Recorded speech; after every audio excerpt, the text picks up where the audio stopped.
Melissa Ann Regnell lives in Myerstown, Pennsylvania. She served during the Bosnian Conflict training soldiers in the U.S. Army.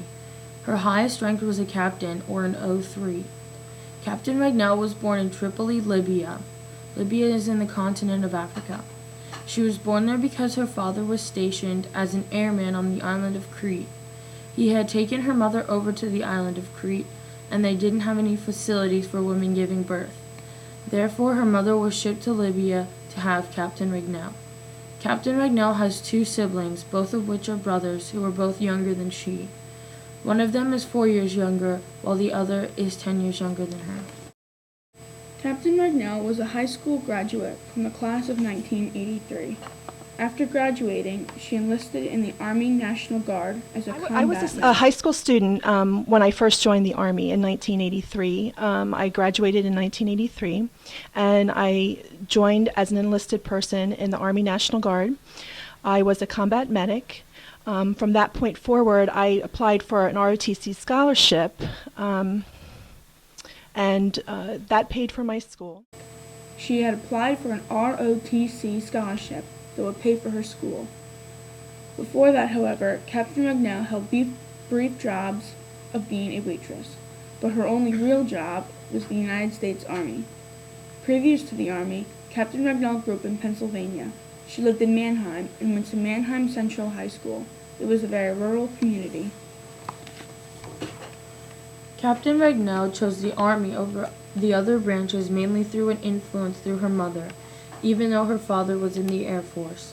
Her mother wanted her to join the Army because it had a great college payment program, and it was local to where she lived, which was in Lancaster, Pennsylvania. Even though her intent of joining the Army was to get her education, she got so much more after becoming a soldier and an officer. I don't know exactly why, although I was influenced very much by my mother, who encouraged me to join the Army to pay for college. So because the Army had a great college payment program, and they were local to where I lived, which was in Lancaster, Pennsylvania, I joined the Army National Guard.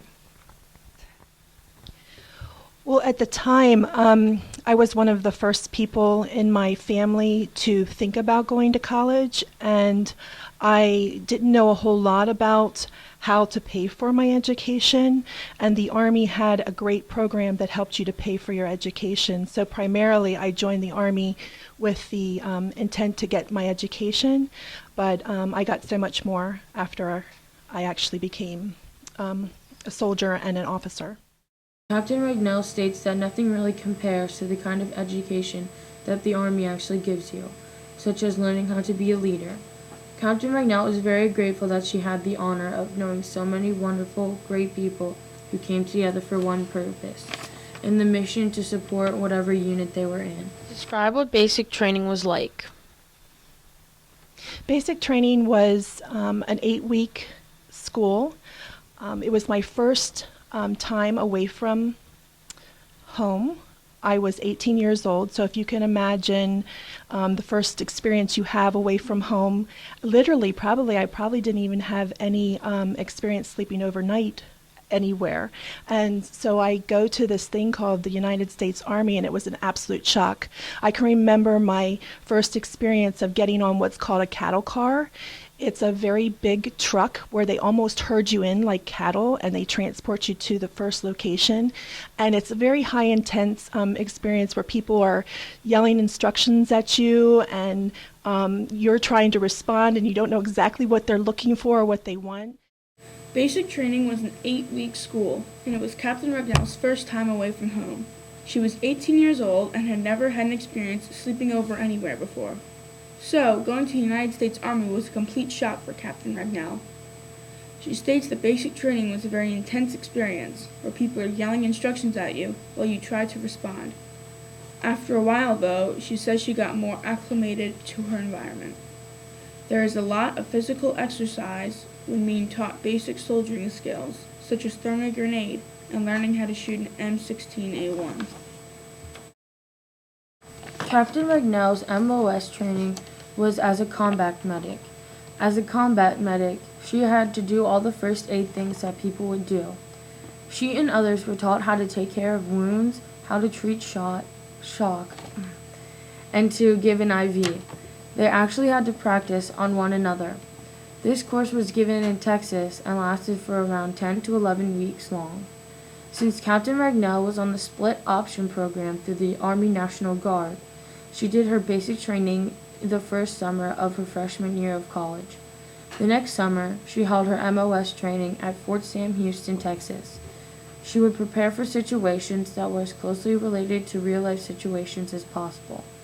There were field exercises in which she had to transport pretend victims from one location to another in realistic environments. Captain Regnell served in the United States Army for a total of 17 years and 9 months. This includes her enlisted time, her guard time, and her active duty time. Her active duty began in 1991, and she got off of her active duty in 2000. Captain Regnell mainly served in the United States, in Maryland, and then in Germany. She held several temporary assignments that took her from Fort Sam Houston, Texas, as a combat medic to Fort Sill, Oklahoma, to be trained as a signal communications officer. She was also at Fort Gordon to be trained as a signal officer. Her units in the U.S. were the 110th Signal Battalion and the 111th Signal Battalion. She also served in the 141st Signal Battalion in Bad Kreuznach, Germany. How long did you serve in the U.S. Army? I served in the U.S. Army a total of 17 years and 9 months. That includes my enlisted time and guard time, as well as my active duty time. My active duty time began in 1991, and I got off of active duty in the year 2000. Where did you serve? Well, primarily I served in the continental U.S., in Maryland, and in Germany. There were some other temporary assignments that took me from Fort Sam Houston to my training in as a combat medic, to Fort Sill, Oklahoma, as with my training as a signal communications officer, Fort Gordon, Georgia, to be trained as a signal officer as well. My units in the U.S. were the 110th Signal Battalion and the 111th Signal Battalion, and I served in the 141st Signal Battalion in Bad Kreuznach, Germany. While Captain Regnell was in Maryland, she was most in strategic communications, serving in the NSA and in the Alternate Pentagon at Site R. She served in various positions such as a platoon leader and then company commander. A lot of what Captain Regnell did was to provide different strategic communications to different organizations such as the NSA, the FBI, and the CIA. She primarily worked to take care of soldiers and to take care of administrative businesses of the day to make sure communications were up and running. The conflict in which she served was the Bosnian Conflict as the rear detachment commander of the 141st Signal Battalion. As a commander, she also had to do all of the administrative things to prepare the soldiers going into Bosnia. The Bosnian conflict itself was a conflict between three tribal-like groups: the Croatians, the Bosnians, and Serbians. Certain people amongst these groups were trying to dominate each other and were doing atrocities toward their own people. Because of this, the United States stepped in to eliminate those atrocities. Many people were killed and put in mass graves, and there were a lot of landmines that made it dangerous for the soldiers. Because of this, one of Captain Regnell's jobs was to prepare soldiers to understand what to do if they ever came across something such as a landmine. Also, as the rear detachment commander, Captain Regnell was responsible for deploying the 400 soldiers that were sent to Bosnia. What did you do involving the Bosnian conflict? I was what was called the rear detachment commander, so I was responsible for deploying, and I was trying to remember the number. I want to say it was close to 400 soldiers that we sent to Bosnia over the entire year. The Bosnian conflict, because it was a conflict and it wasn't actually a war, by law had to end after 364 days, so we could only be involved in it for 364 days. And our unit deployed for 364 days. So during that time frame, I was in the rear detachment, which means I was stationed at Bad Kreuznach, Germany, and all soldiers who were going to go down to Bosnia in support of the 141st Signal Battalion came through me. And I had the responsibility to make sure that they had all of their equipment, all of their training. Since the Bosnian conflict was only a conflict and not a war, the U.S. could only be over there for a total number of 365 days, 1 year. During this time, she was stationed at Bad Kreuznach, Germany. She had the responsibility to oversee their training and make sure that they had all their equipment. Another major function of being the rear detachment commander was that Captain Regnell had to serve as the leader of what is called the Family Support Group. She supported the families that soldiers had to leave behind while deploying to Bosnia. There was a tremendous number of problems that Captain Regnell had to help families through while the soldiers were gone. Some of those problems included family members who were hospitalized, family members who had amnesia, and even family members who got raped. Captain Regnell was also an officer in the Signal Battalion. Officers had the responsibility of all the soldiers beneath them. She held multiple positions in the Signal Battalion. One would be what was called the S1. They were in charge of the battalion's administrations, making sure that there weren't any problems with people's pay or any problems with what needed to be added to anybody's records. Another job she held was to track statistics for the battalion commander. She also served as the training officer. Every task that a soldier needs to learn how to do, the training officer was responsible for making sure that the company commanders had their soldiers trained with that information. As an officer, you were expected to learn the job. However, they weren't expected to do it by themselves. They were under the leadership of the chain of command, so a lot of new skills were needed to be learned in order to perform any job they were asked to do. The biggest reference for an officer is their non-commissioned officers. Those are the people they were able to rely on 100%. Site R, one of the places in which Captain Regnell was stationed at, is what is called the Alternate Pentagon. Any major attack that is placed on our nation, a place is needed for the communications to go through in order to protect the leadership. That way, the business of the country could be run from a very well-protected area. This location is protected by Marines so that when outside communications come in, they can be well protected and that we can have a secure location to run the government from in the event of a crisis. Captain Regnell was never stationed for more than 2 to 3 years at a place at a time, so she got to meet new people, go to new places, and be exposed to new experiences. She was in strategic communications at Fort Meade, Maryland. In some cases, her communications supported the President of the United States, even though she never saw him. Captain Regnell also made sure that soldiers could perform from a certain mission. She went to Bad Kreuznach, Germany, and she was an S1. She was also in charge of making sure that the battalion administration ran well. Captain Regnell liked to reward soldiers as they deserved it.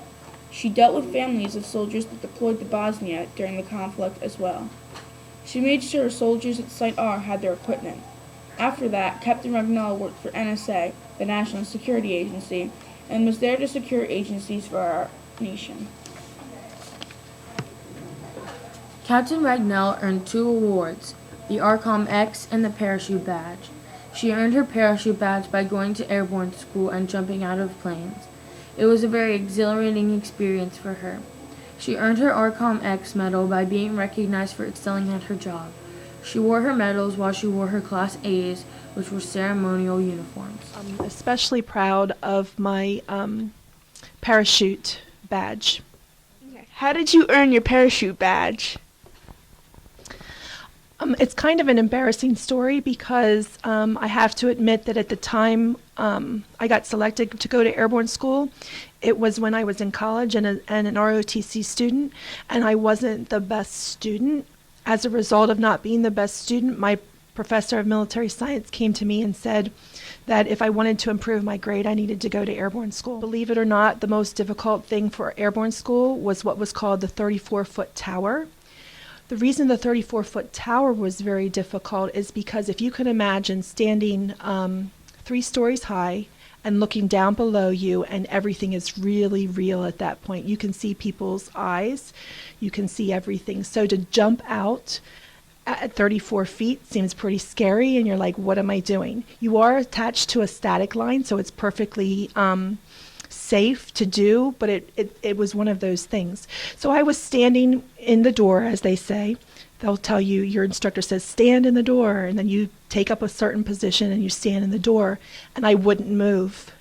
So they tap you on the bottom, they pat you to say go, because when you're actually in an airplane and you actually have to experience this, it's very loud, there's a lot of wind, it's blowing through, it's quite a sensory experience. So they have to tap you to tell you go. Then from that point forward, everybody follows, and everybody goes out, and as long as everybody's following the rules, it all goes very smoothly. But like I said, I'm standing in the door of this 34-foot tower, and it was really scary because I could see the whites of everybody's eyes down below watching us, and all I was hooked up to, and it was the first time I was hooked up to, is this static line. And I'm thinking, is this going to hold me? Is this going to be okay? And sure enough, I stood there. Didn't go when he tapped me, so he kicked me out of the door with his boot. Kaboom. Yeah, I went out pretty quickly, and it was all okay. Captain Regnell enjoyed surfing in the Army and being with new people. However, she felt isolated during her time in Germany, but made friends there. Everyone there felt like a family, she said.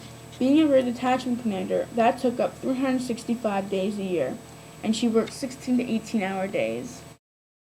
Captain Regnell didn't get a lot of free time, and when she retired from the Army in 2000, it gave her more free time, and that was hard to adjust to. When the Bosnian conflict ended, she was in Germany, and it was difficult to adjust back to the United States because in Germany, everything happened at a much slower pace. A few years back, Captain Regnell went to Germany to try and visit where she had stationed, but much to her disappointment, it did not exist anymore. In the Army, Captain Regnell learned that soldiers put a lot of hard work into their jobs, not expecting anything but being able to serve for their country. Captain Regnell overall served her country well, completing and filling out the jobs that needed to be done. She trained over 400 soldiers to deploy to Bosnia and helped support their families while they were gone. We thank Mrs. Regnell for her service.